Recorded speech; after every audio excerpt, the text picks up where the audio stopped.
Lady, this ain't no nursing home shuttle. Bus driver Jerome Washington's voice cut through the afternoon air like a blade. Move to the back where you belong. The elderly black woman clutched her walker tighter. Silver hair, perfectly styled, she wore a navy blazer that whispered quiet elegance. Her leather portfolio, expensive, well-worn, pressed against her chest as Jerome deliberately slammed the bus doors on her mobility aid. The metal clanged. She stumbled. Passengers gasped. Phones emerged from pockets. The woman straightened at her shoulders with practiced dignity, her brown eyes never leaving Jerome's face. No anger, no tears, just calculation. "Young man," she said softly, "you might want to reconsider." Jerome laughed. "Lady, I've been driving Route 47 for 3 years. I know who runs this bus." Have you ever watched someone judge a person's worth by their appearance, only to discover they held all the real power? This confrontation lasted exactly 12 minutes. Here's how it unfolded. 3:47 p.m. Route 47, downtown Atlanta. The bus wheezed to a stop at Peachtree and 5th. Rush hour crowds pressed against steamed windows. Jerome Washington adjusted his rearview mirror, watching the steady stream of commuters climb aboard. 3 years driving this route had taught him one thing: maintain control or chaos takes over. The elderly woman appeared at his door like a problem he didn't need. Her walker caught on the first step. She moved slowly, deliberately, each motion calculated to preserve whatever dignity age hadn't stolen. "Senior pass," she said quietly, sliding the card through the reader. "Valid." Green light. But Jerome saw something else. An opportunity to establish dominance before the evening crowd made his job impossible. "That walker's blocking my aisle," he announced, loud enough for everyone to hear. "Fold it up or get off." She turned, confused. "I have a medical—" "I don't care what some quack doctor wrote." Jerome's voice carried the authority of uniform and position. "My bus, my rules. Either comply or find another ride." The woman, Vivian Hayes, though no one knew her name yet, reached into her blazer. A folded paper emerged, official letterhead visible. "This documentation states I require—" "Lady!" Jerome stood, his 6'2" frame casting shadows across the bus aisle. "You got 10 seconds to fold that thing or I'm calling transit police." 3:50 p.m. The forced standing. Jerome's voice boomed through the bus. "I said fold it up. You're standing for the rest of this ride." Vivian Hayes, though no one knew her name yet, complied with professional efficiency. Her movements were precise, controlled. This wasn't frailty. This was someone accustomed to dignity under pressure. "Please," she said calmly, pulling out official documentation. "My medical clearance states—" "I don't care what any doctor says. Stand up or get off my bus." In seat 12A, Keisha Thompson watched in disbelief. 26 years old, social worker, she'd seen enough discrimination to recognize it instantly. Her phone slid from her purse. "Instagram Live," she whispered to her camera. "Y'all seeing this? Bus driver forcing a 67-year-old woman to stand, making her put away her prescribed walker." The stream connected. 3 viewers became 10, then 20. Other passengers shifted uncomfortably. An older black man in construction clothes stood up. "Driver, that ain't right. Lady's got a medical device." Jerome whipped around. "Sir, sit down or you're walking home too." The bus lurched into traffic. Vivian gripped a seat rail with one hand, her expensive portfolio secure in the other. She stood with practiced balance, but every passenger could see the injustice of forcing someone with mobility needs to remain standing for an entire bus route. "Look at this abuse of power," Keisha whispered to her phone. "This is what discrimination looks like in 2024. 3:52 p.m. The phone call. As downtown Atlanta blurred past tinted windows, Vivian retrieved her fallen portfolio. Business cards scattered across dirty floor tiles.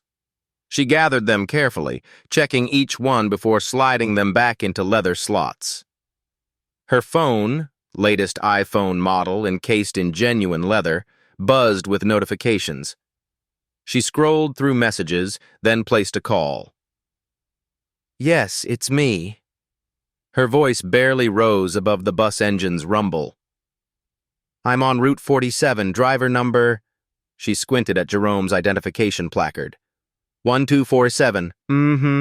Yes, execute the protocol." She hung up, then opened her Notes app. Fingers moved across the screen with surprising speed for someone Jerome had dismissed as feeble. Timestamps, driver behavior, witness count, ADA violations. 3:54 p.m. Social media eruption. Keisha's live stream had found its audience. Comments flooded the screen. "This is 2024, not 1955. Elder abuse on public transport. Get this driver's badge number." 200 viewers became 400. Keisha adjusted her phone angle, making sure Jerome's identification was clearly visible. "Route 47, driver 1247, she repeated for her growing audience. "Downtown Atlanta Transit. This elderly sister is just trying to get home and this fool is treating her like garbage." More phones appeared throughout the bus. The college students started recording. Even the white businesswoman aimed her camera discreetly forward. The bus became a mobile courtroom, evidence gathering in real time. 3:56 p.m. Character reveals. Jerome Washington, 28 years old, single father to 9-year-old Destiny. 3 years with Metro Transit Authority, clean driving record, exemplary safety ratings. But passenger complaints had been mounting, always involving elderly passengers, always dismissed by supervisors as difficult customers. His motivation wasn't pure malice. Stressed about performance reviews, behind on child support, watching younger drivers get promoted past him. Control over his bus felt like the only power he possessed. Vivian Hayes, 67 years old, widowed 2 years prior. What passengers couldn't see: her husband's death from complications after being denied wheelchair access on public transportation. Her mission today wasn't random. It was personal and professional. 3:58 p.m. Escalation. "Ma'am," Jerome's voice carried new irritation. "I need you to put that phone away. No recording on Metro Transit property." Vivian looked up from her screen. "I'm not recording, young man. I'm working." "Working?" Jerome laughed. "Lady, you're 70 years old. What job are you working that's so important?" The question hung in air, thick with assumptions. Around the bus, passengers held their breath. Keisha's live stream viewers hit 600, comments exploding with indignation. Vivian's response came soft but clear. "Important enough." She returned to her phone, typing steadily.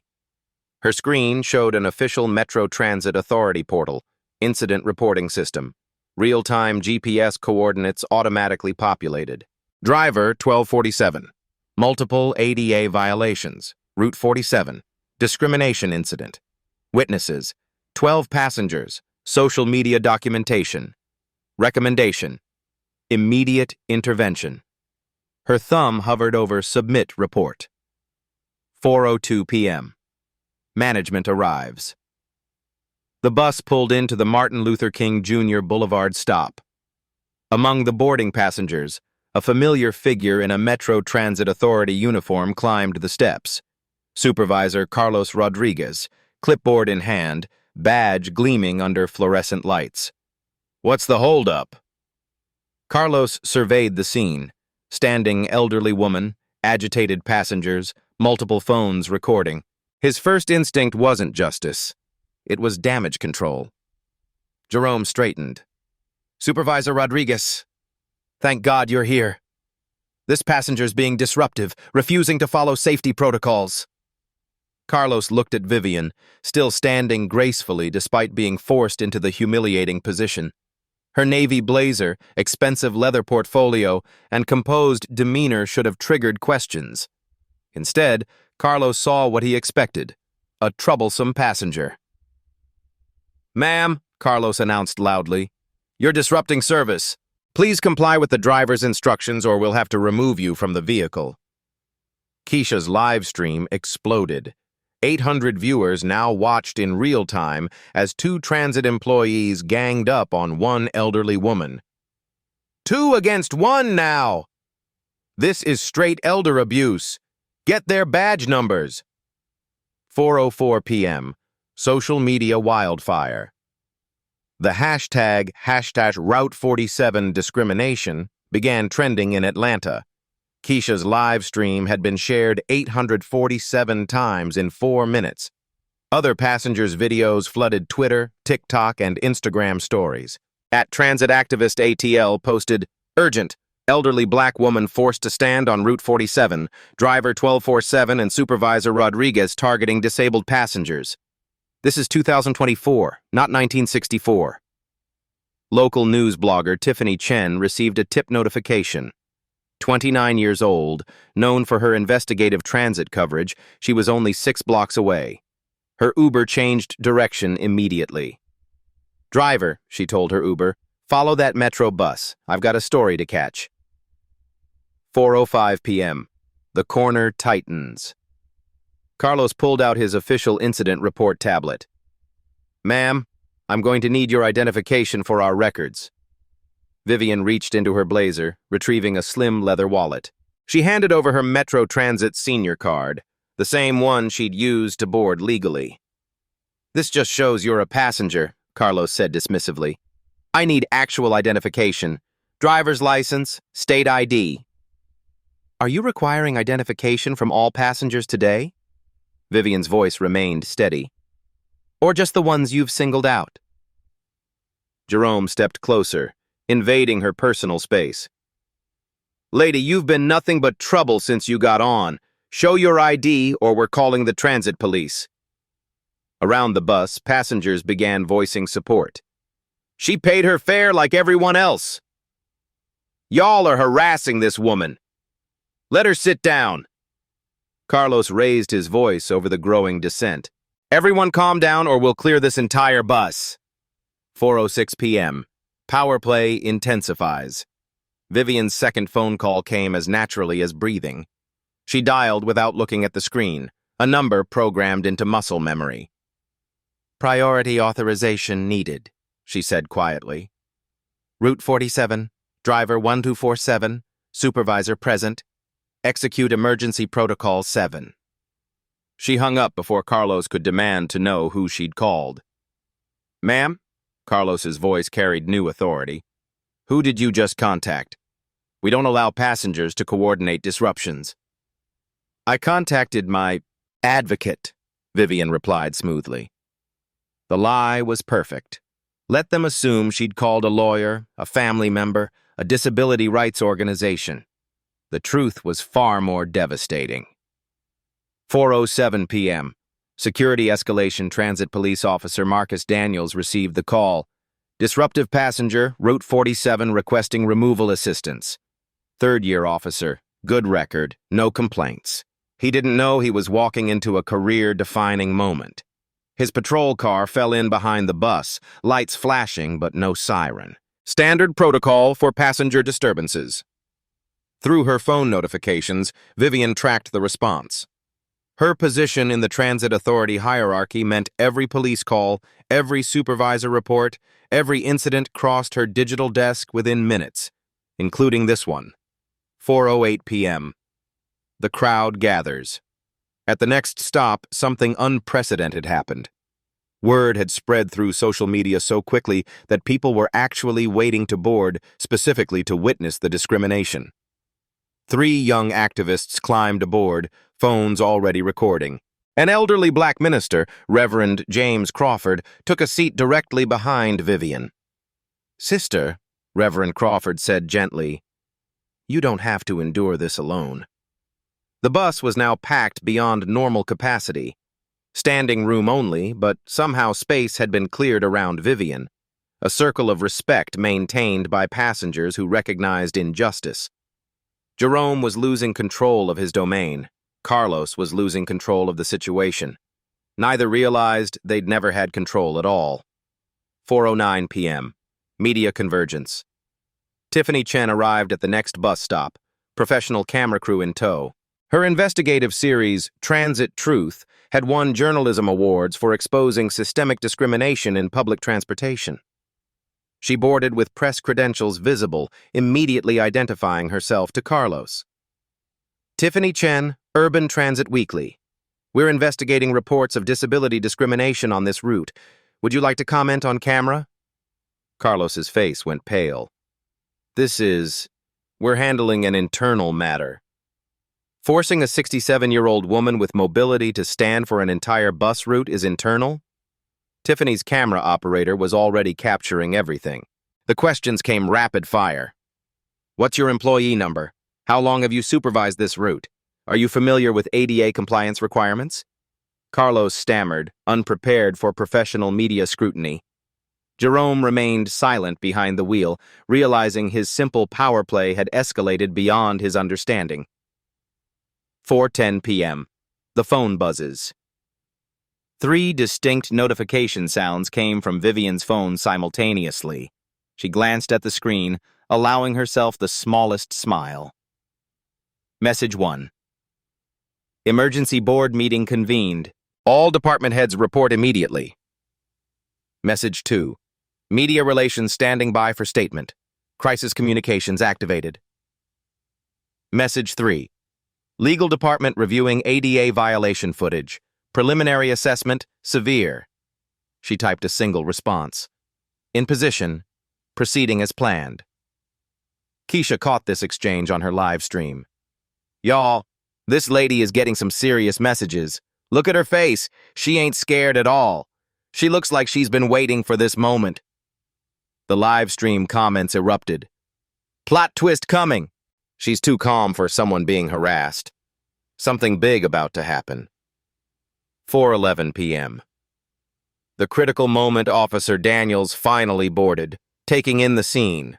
Overcrowded bus, multiple cameras, elderly woman standing with mobility device folded, 2 transit employees looking increasingly desperate. His trained eye noticed details others missed. Vivian's posture wasn't that of a victim. It was someone in complete control. Her expensive accessories, professional bearing, and calm confidence in a crisis situation. What seems to be the problem here? Jerome launched into his rehearsed explanation. Disruptive passenger, refused safety protocols, causing delays, threatening other passengers. Officer Daniels looked at Vivian. Something felt wrong about this entire situation. In 3 years of transit police work, he'd never seen a disruptive passenger maintain such professional composure. Ma'am, he said respectfully, could you tell me your side of what happened? The bus fell silent. Cameras focused. Social media streams peaked at maximum viewership. Vivian's response would change everything. Officer, I think there's been a significant misunderstanding about who I am. Her hand moved toward her portfolio. Not for identification yet. Not for the badge that would end careers and transform a routine bus route into a nationwide news story. Just toward the truth that had been waiting patiently for this exact moment. The hunter was ready to reveal herself to her prey. 4:12 p.m. The moment of truth. Officer Daniels stepped closer, his trained instincts sensing something was profoundly wrong with this situation. 3 years of transit police work had shown him real troublemakers, drunk passengers, fare evaders, aggressive commuters. This woman didn't fit the profile. Ma'am, you mentioned a misunderstanding about who you are? Vivian Hayes smiled, not the desperate smile of someone seeking mercy, but the confident expression of someone about to correct a very expensive mistake. Officer Daniels, she said, reading his name tag, I believe these gentlemen haven't properly introduced themselves to their supervisor. Jerome laughed nervously. Lady, what are you talking about? Carlos here is my supervisor. Mr. Rodriguez supervises Route 47 operations, Vivian continued calmly. But he doesn't supervise the person who supervises him, or the person who supervises that person, or the person who supervises the entire Metropolitan Transit Authority. Carlos's face began to change color. Ma'am, I don't understand what you're implying. Vivian opened her leather portfolio with deliberate precision. Inside, nestled in custom slots, were multiple forms of identification. She selected one, an official Metro Transit Authority badge in executive format. The badge caught the fluorescent light, its gold lettering gleaming. Vivian Hayes, Chief Executive Officer, Metropolitan Transit Authority. Officer Daniels read the badge, blinked, read it again. His face went from professional concern to absolute shock. Ma'am, are you saying you're... I'm saying I'm the CEO of the organization that employs Mr. Washington and Mr. Rodriguez. I'm saying I oversee 2,847 buses, 156 routes, and an annual budget of $1.2 billion. And I'm saying that for the past 12 minutes, I've been conducting an undercover service quality assessment. 4:13 p.m. The domino effect. The silence that followed was deafening.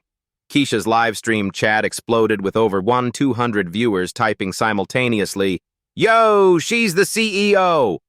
Plot twist of the century! That driver just ended his career! Black excellence right there!" Jerome's legs gave out. He collapsed into the driver's seat, his face draining of all color. The business card that had fallen earlier, the one he'd dismissed without reading, suddenly made terrible sense. Carlos backed away slowly, as if distance might somehow undo the last 12 minutes of documented discrimination. Ms. Hayes, Carlos stammered. We didn't... This is exactly what it appears to be, Vivian replied evenly. Systematic discrimination against elderly and disabled passengers on Route 47, which, according to our complaint database, has been ongoing for approximately 8 months. Reverend Crawford, still seated behind Vivian, whispered loud enough for microphones to catch. Lord have mercy. That woman just turned the tables on the whole system. 4:14 p.m. The documentation. Reveal. Tiffany Chen's camera captured every moment as Vivian opened her tablet. Not a consumer device, but an official Metro Transit Authority administrative terminal. Officer Daniels, members of the media, passengers, Vivian announced. Let me share some relevant data. The screen displayed real-time statistics. Route 47 performance metrics. Discrimination complaints, 23% above system average. ADA violations, 67% involving elderly disabled passengers. Driver 1247, Jerome Washington, 156 documented violations over 8 months. Supervisor Rodriguez failed to investigate 89% of filed complaints. Federal compliance rating, failing. This assessment wasn't random, Vivian continued. Route 47 was flagged for systematic civil rights violations 6 months ago. Today's undercover evaluation was approved by our board of directors as part of our commitment to transit equity. Jerome found his voice, desperate and shaking. You set me up. This whole thing was a trap. Mr. Washington, Vivian's voice carried decades of executive experience.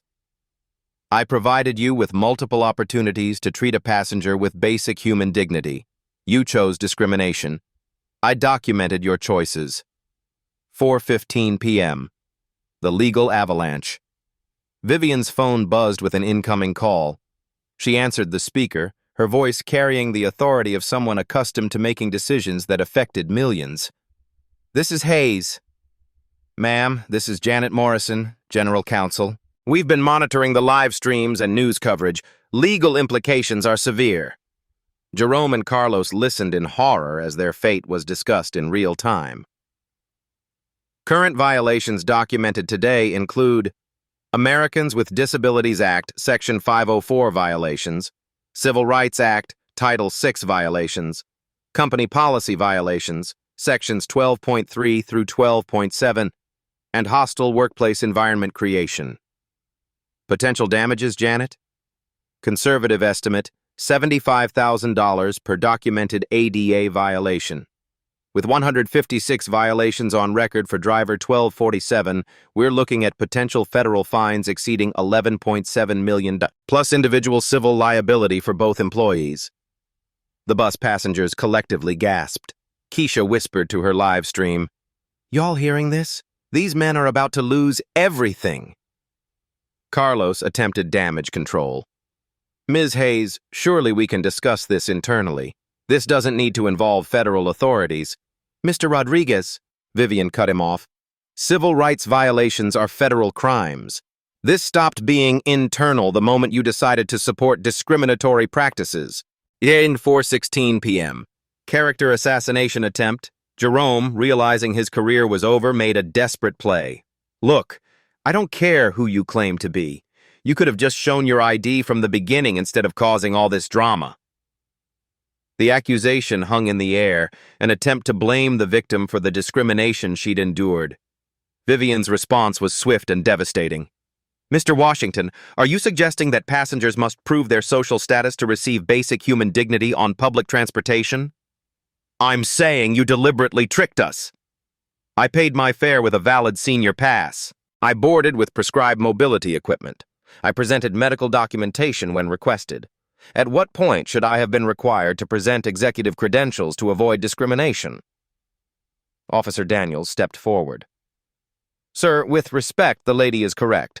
Nothing she did warranted the treatment I witnessed." The other passengers murmured agreement. The construction worker who'd spoken up earlier added, "Driver, you wrong and you know it. Don't matter who she is, you treated her wrong." 4:17 p.m. The wider conspiracy. Vivian's tablet showed additional data that made Carlos's situation worse. "Mr. Rodriguez, our investigation revealed that you've been receiving discrimination complaints about driver 1247 for 8 months, 17 formal complaints, 43 informal reports, and multiple requests for sensitivity training." Carlos tried to deflect. "Ms. Hayes, you have to understand Jerome is usually a good driver. This was just a bad day." "Mr. Rodriguez." Vivian's voice carried the steel of executive authority. "Are you claiming that forcing elderly passengers to stand, dismissing medical documentation, and threatening to call police on legal passengers represents a bad day rather than systematic discrimination?" The tablet showed complaint records dating back months. Mrs. Dorothy Williams, 72. Driver 1247 refused to lower bus stairs for my walker. Mr. James Peterson, 68. Forced to give up priority seating by aggressive driver. Ms. Angela Thompson, 74. Driver made humiliating comments about my age and mobility. Each complaint was filed properly through official channels. Each was dismissed without investigation. Each represents a failure of supervision that enabled today's incident. Tiffany Chen leaned forward with her microphone. "Ms. Hayes, how many other routes are under similar investigation?" 23 routes system-wide. Today represents the beginning of comprehensive reform, not the end of one incident. 4:18 p.m. Social media explosion. The story had gone viral beyond Atlanta. Route 47 CEO was trending nationally, with major news outlets picking up the live stream footage. CNN. Breaking. Transit CEO reveals identity after being discriminated against on her own bus system. The Washington Post. Executive goes undercover. Exposes systematic disability discrimination. ABC News. Viral video shows transit CEO forced to stand after driver refuses mobility aid. NBC Nightly News. Black Stories. Leadership under fire. CEO transforms personal discrimination into systematic change. Keisha's live stream had reached 15,000 viewers, with shares climbing past 50,000. The comment section was a mix of outrage, support, and celebration. "This is why we need more black women in leadership." "That composure under pressure equals legendary." Driver thought he had power, met real power. Justice served in real time. Real-life stories don't get better than this. 4:19 p.m. The bigger picture. Vivian addressed the bus full of passengers and millions watching online. "What you witnessed today isn't isolated. Our undercover assessment program has documented similar discrimination on 23 routes across our system. This represents a crisis of dignity in public transportation." She stood straighter, her walker nearby, but her voice strong. "Public transportation should serve all citizens with equal respect. When we fail the elderly, the disabled, or any vulnerable population, we fail our fundamental mission. These touching stories of discrimination happen daily, but today, we're changing that narrative." The irony wasn't lost on anyone. The woman they'd forced to stand was now standing by choice, delivering a masterclass in leadership and accountability. A young mother in the back called out, "Ms. Hayes, what happens to drivers who do treat passengers right?" Excellent question. Our assessment program identifies both problems and excellence. Drivers who demonstrate consistent respect for all passengers receive recognition, bonuses, and advancement opportunities. 4:20 p.m. The personal stakes. Jerome made one final desperate plea. "Ms. Hayes, I have a daughter. She's only 9 years old. I need this job. I can change. I promise I can change." For the first time, Vivian's expression softened slightly. "Mr. Washington, your daughter deserves a father who treats all people with dignity. The question is, will she have one?" Her voice carried both authority and genuine concern. "Your choices today will teach her either that discrimination has consequences or that power can be abused without accountability. Which lesson do you want her to learn?" She turned to Carlos. "Mr. Rodriguez, you have children as well.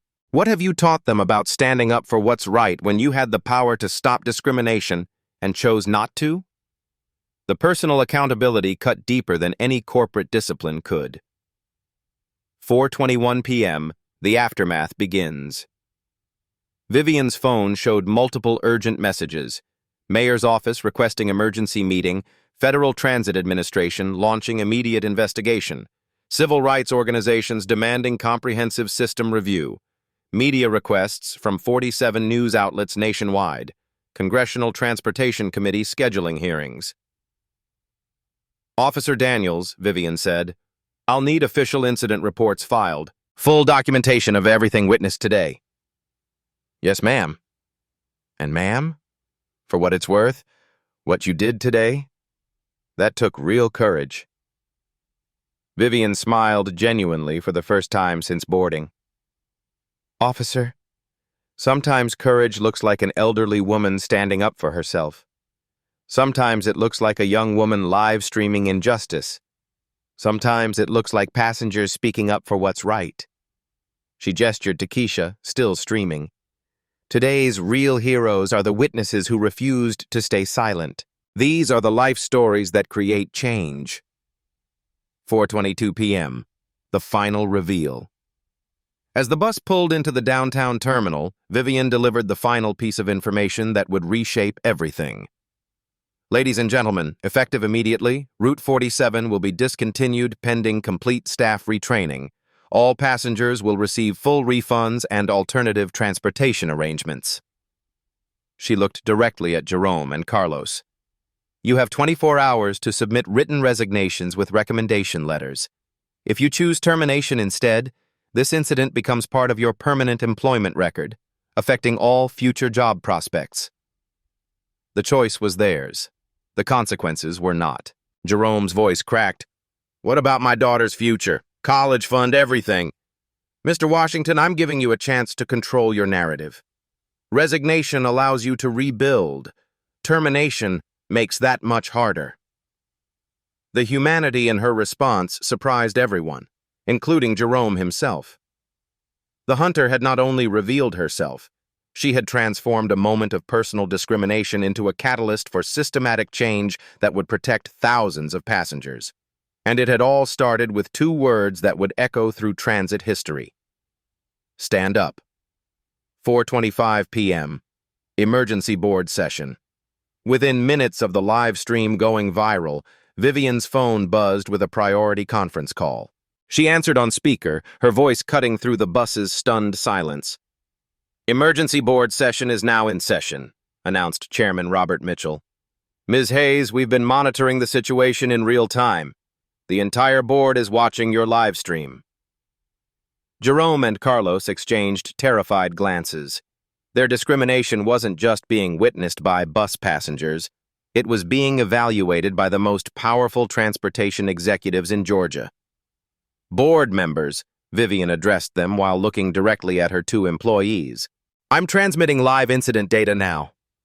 Her tablet displayed a comprehensive corporate dashboard visible to everyone on the bus. Real-time crisis metrics. Media mentions. 2,047 in past 20 minutes. Social media reach, 890,000. Unique views. Federal compliance violations, 23 documented today. Potential lawsuit liability, $11.7 million minimum. Stock impact. Metro Transit bonds down 3.2%. 4:27 p.m. Legal accountability framework. General Counsel Janet Morrison's voice crackled through the speakerphone. Ms. Hayes, we need immediate damage control. The Federal Transit Administration has already contacted us. This could jeopardize our $847 million federal funding. Vivian's response was swift and decisive.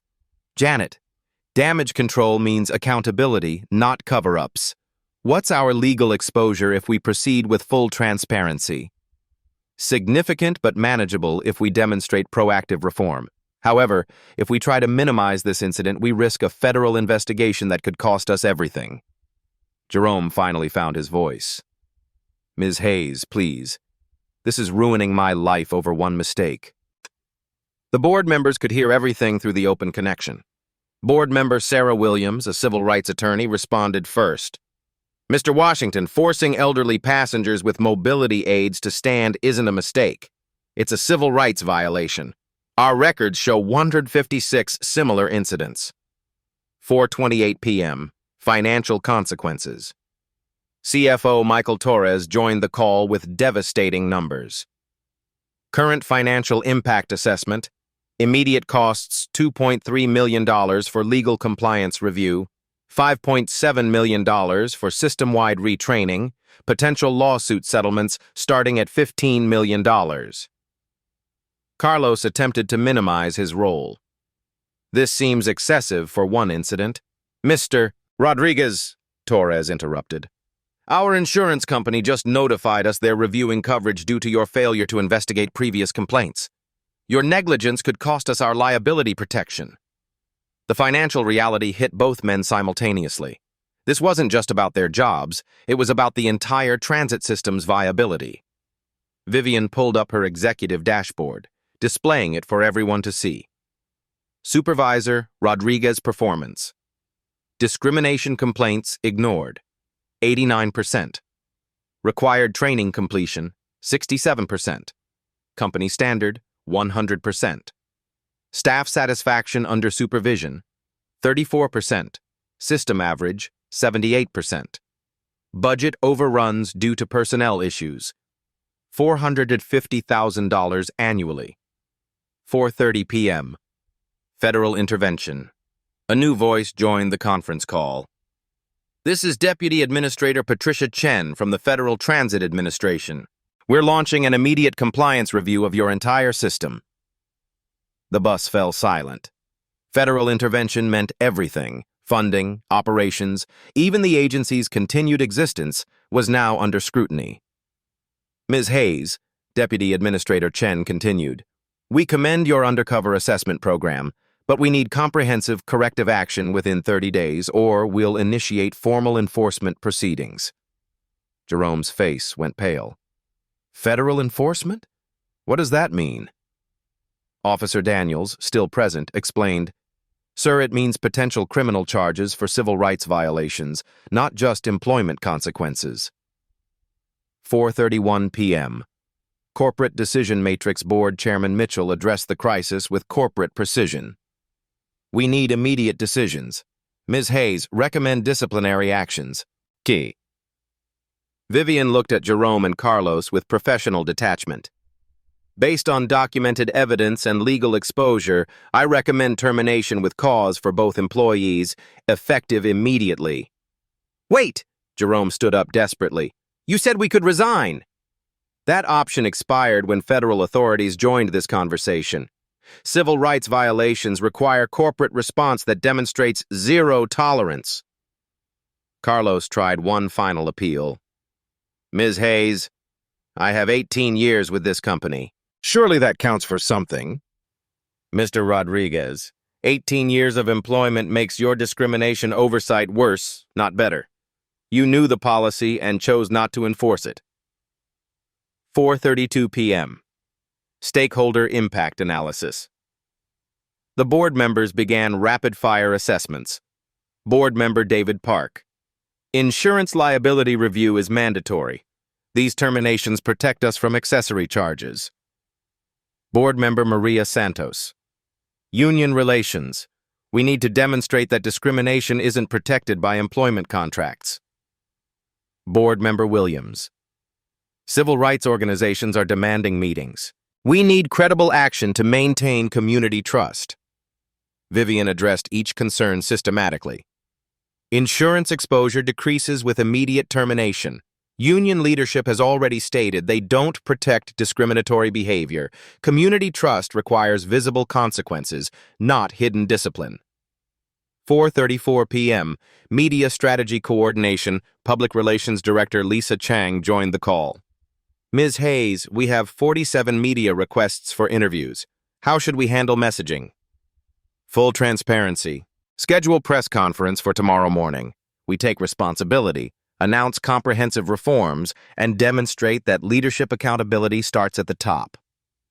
Keisha, still live streaming, whispered to her audience, "Y'all hearing this? They are planning a whole press conference. This story is about to be everywhere." The live stream comments exploded. Corporate accountability in real time. This is how change happens. Black woman CEO showing how leadership works. 4:35 p.m. Individual consequences. Vivian turned to address Jerome and Carlos directly while the board listened. Mr. Washington, your termination is effective immediately. Your employee ID will be deactivated within the hour. Final paycheck includes accrued vacation, but no severance due to cause determination. Jerome's voice cracked. What about unemployment benefits? Health insurance for my daughter?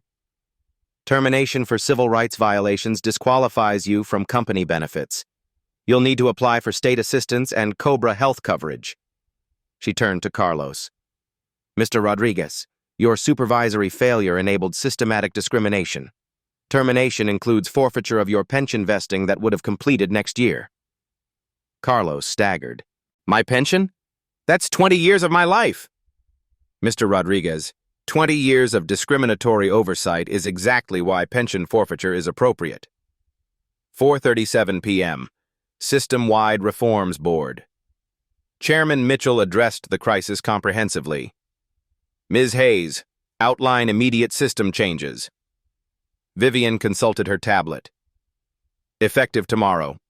Mandatory bias training for all 3,847 employees, real-time passenger complaint monitoring system, monthly undercover assessments, zero-tolerance policy with automatic termination. Budget impact? Asked CFO Torres. $12.3 million for first-year implementation. However, avoiding federal enforcement saves us an estimated $200 million in potential penalties. Deputy Administrator Chen's voice carried federal authority. Ms. Hayes, these reforms align with our compliance requirements. Implementation timeline? 90 days for full deployment with monthly federal reporting. 4:38 p.m. Personal accountability. Jerome made one final appeal to corporate mercy. Ms. Hayes, I understand you're angry, but please consider that I'm a single father trying to do right by my child. Vivian's response carried both professional authority and personal understanding. Mr. Washington, being a parent means teaching children that actions have consequences. Your daughter will learn either that discrimination is acceptable or that it carries serious costs. She continued, your choice to force elderly passengers to stand, dismiss medical documentation, and threaten police action taught her that power can be abused. Today's consequences teach her that accountability eventually comes. Carlos attempted to shift blame one more time. Ms. Hayes, Upper management never provided adequate discrimination training. Mr. Rodriguez, our records show you completed 96% of required training modules. The issue isn't education, it's character. 4:40 p.m. Federal Compliance Commitment. Deputy Administrator Chen delivered the final federal requirements. Metro Transit Authority must submit a comprehensive discrimination prevention plan within 30 days. Failure results in federal funding suspension affecting 2.1 million daily passengers. Board Chairman Mitchell responded immediately. Federal compliance is our highest priority. Ms. Hayes will personally oversee implementation. Vivian accepted the responsibility. I'll personally conduct monthly assessments until we achieve sustained compliance. This incident demonstrates why executive leadership must be directly involved in civil rights protection. 4:41 p.m. The final corporate decision. The board members voted unanimously. Termination for cause for both employees, immediate implementation of comprehensive reforms, and full transparency with media and federal authorities. Vivian announced the decision. Mr. Washington and Mr. Rodriguez, you're terminated effective immediately. Security will escort you from company property. Your actions today have jeopardized federal funding that supports transportation for 2.1 million citizens daily. Officer Daniels stepped forward. Gentlemen, I'll need to escort you off the bus. This is now an active federal investigation site. As Jerome and Carlos were led away, Vivian addressed the remaining passengers. Ladies and gentlemen, what you witnessed today will result in systematic changes protecting every person who depends on public transportation. The corporate showdown was complete. 2 careers ended, but millions of passenger rights were protected. Sometimes justice looks like a boardroom making difficult decisions in real time while the world watches. 1 month later. System-wide transformation. The Metro Transit Authority headquarters buzzed with purposeful activity. In Conference Room A, Vivian Hayes stood before a wall-mounted display showing remarkable statistics. 30-day transformation. Metrics. Discrimination. Complaints, down. 89% system-wide accessibility violations, reduced from 156 to 12 monthly. Employee satisfaction, up 34% after bias training. Senior ridership, increased 67% due to improved service. Federal compliance rating, exceeding standards. Ladies and gentlemen, Vivian addressed the packed auditorium of Metro employees.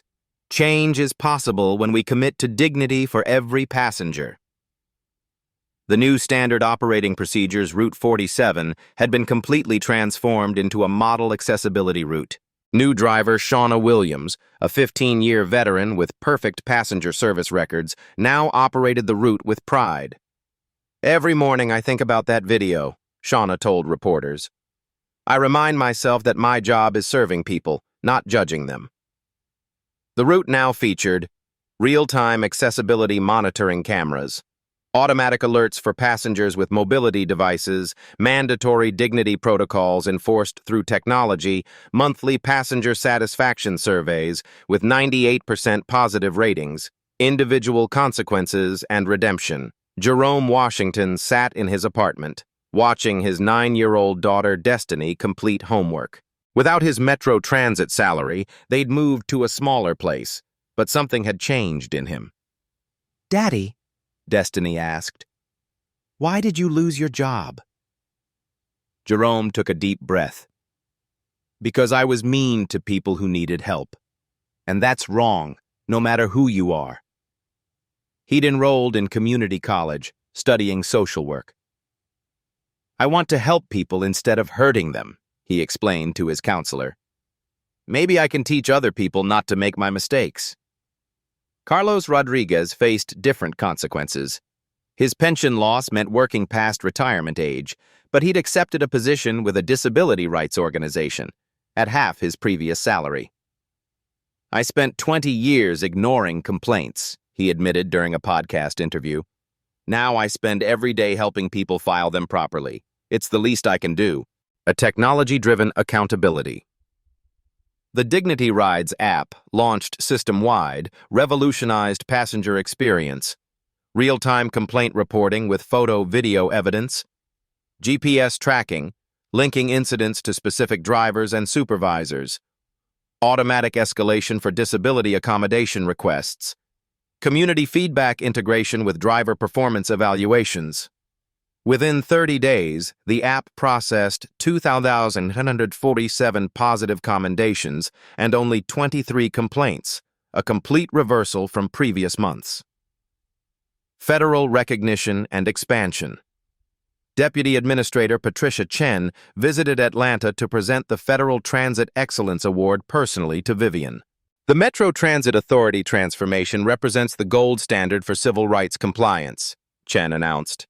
Their undercover assessment program will become the national model. 47 other transit systems across the country requested consultation to implement similar programs. The Hayes Protocol became a required curriculum in transportation management schools nationwide. Community healing and engagement. Reverend James Crawford, who'd supported Vivian on that pivotal bus ride, now served on the newly created Community Advisory Board. That day showed us what's possible when people refuse to stay silent, he preached to his congregation. One woman's courage transformed an entire city's transportation system. The board met monthly, reviewing passenger experiences and recommending improvements. Their first initiative, a $500,000 community investment fund, providing free transportation for seniors attending medical appointments. Educational impact and cultural change. Business schools nationwide began teaching the Route 47 case study as an example of crisis leadership and systemic reform. Harvard Business School professor Dr. Angela Mitchell wrote, Vivian Hayes demonstrated that true leadership means accountability at every level, especially when it's personally uncomfortable. The incident sparked broader conversations about dignity in public service. Police departments, healthcare systems, and government agencies adopted similar undercover assessment programs. Long-term systemic changes. 6 months later, comprehensive data showed the transformation's success. Measured outcomes. Zero tolerance policy. 12 employees terminated for discrimination compared to 0 previous terminations. Training effectiveness. 100% completion rate for all 3,847 employees. Passenger trust. 94% approve of current service levels. Federal funding. $15 million additional grants awarded for exemplary compliance. Economic impact. Increased ridership generated $4.7 million additional annual revenue. The ripple effect. Beyond transportation. The story inspired legislative action. Georgia State Senate introduced the Transportation Dignity Act, requiring all public transit systems to implement bias monitoring and accountability measures. Nationally, the Americans with Disabilities Act was strengthened with specific enforcement mechanisms modeled after Metro Transit's reforms. Personal legacy and leadership philosophy. During her keynote address at the National Transportation Summit, Vivian reflected on that December afternoon. Leadership isn't about having power over people. It's about using whatever power you have to protect people who have none. When I boarded Route 47 that day, I wasn't thinking about viral videos or national recognition. I was thinking about every elderly person, every disabled passenger, everyone who'd been told to just accept disrespect. She continued, Real change happens when we refuse to accept that discrimination is just the way things are. It happens when ordinary people do extraordinary things, like Keisha live streaming injustice, like passengers speaking up, like Officer Daniels treating everyone with dignity. The ultimate measure of success. The true measure of transformation came through passenger testimonials. Mrs. Dorothy Williams, the 72-year-old whose complaint about Jerome had been ignored months earlier, now rode Route 47 daily. I feel respected, she told Tiffany Chen during a follow-up interview. When I board with my walker, drivers smile and make sure I'm comfortable. That's how it should be for everyone. These touching stories of restored dignity represented thousands of improved daily interactions across the entire metro system. Change has come not through violence or confrontation, but through accountability, transparency, and the unwavering belief that every person deserves respect. The revolution had been quiet, systematic, and absolutely unstoppable. 1 year later, the legacy lives on. December marked the first anniversary of what the media now called the Route 47 revelation. Vivian Hayes stood at the same bus stop where everything began, but the scene had transformed completely. The new Route 47 featured state-of-the-art accessibility equipment, cheerful drivers who greeted every passenger by name, and digital displays showing real-time passenger satisfaction scores. Today's rating, 99.2%. "Ms. Hayes!"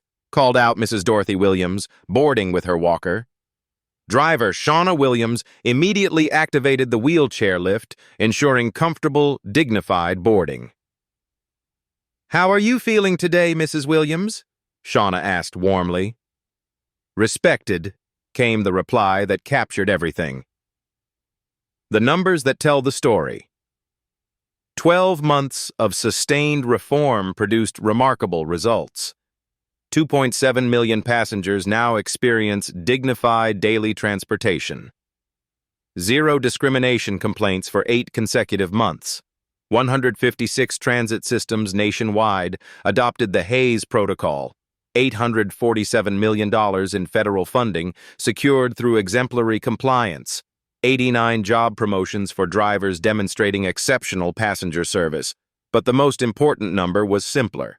100% of passengers surveyed felt treated with dignity and respect. Individual transformations. Jerome Washington completed his associate degree in social work. His daughter Destiny, now 10, wrote an essay titled "How My Daddy Learned to Be Better" that went viral on social media, teaching thousands about accountability and growth. "My daddy made mistakes," Destiny wrote, "but he learned from them. Now he helps other people learn too." Carlos Rodriguez became a sought-after consultant, helping transit systems identify and eliminate discriminatory practices. His painful personal experience became a powerful tool for organizational change. "I lost my pension," he told the audience, "but I found my purpose." The broader movement. What started on Route 47 sparked a national conversation about dignity in public service. The hashtag #DignitForAll became a rallying cry for systematic change across multiple sectors.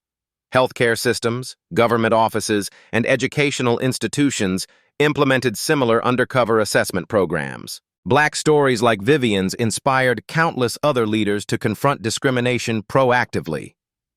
Media recognition and impact. Keisha Thompson, whose live stream captured the original incident, now hosts Real Life Stories, a podcast featuring touching stories of social justice and accountability. Her Route 47 episode remains the most downloaded, with over 15 million listens. "That day taught me that one person with a camera can change everything," Keisha reflected. "But it takes courage from everyone, the person experiencing discrimination, the witnesses, and especially the leaders who choose accountability over cover-ups." The enduring message. Vivian's approach proved that sustainable change comes through systematic accountability, not viral outrage. Her quiet dignity under pressure became a masterclass in leadership that inspired millions. "Discrimination thrives in silence," she often said. "Transparency destroys it." Your role in this story. These life stories prove that change happens when ordinary people refuse to stay silent.